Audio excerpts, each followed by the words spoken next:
Le fada an lá bhí chatart an de halaíontóirí le Gaeilge gur féidirlinn rudí a dhéanamh ach gur caiith mid fannacht ar an imil nó ar an alíonn a chur fáil I méarla amháin. Ach tá sé sin go huile is go thomláin aithrí inis.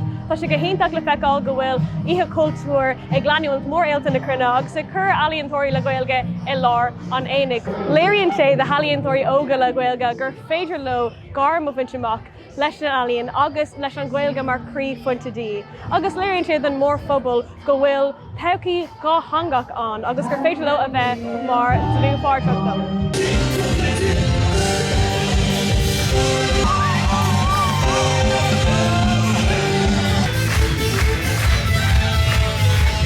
Well, tá Oíche Chultúir 5 bliain ag fás sam lína, agus tá glún nua ar fad inis ag leirt Gaeilge gan nóra I buint an tanabas.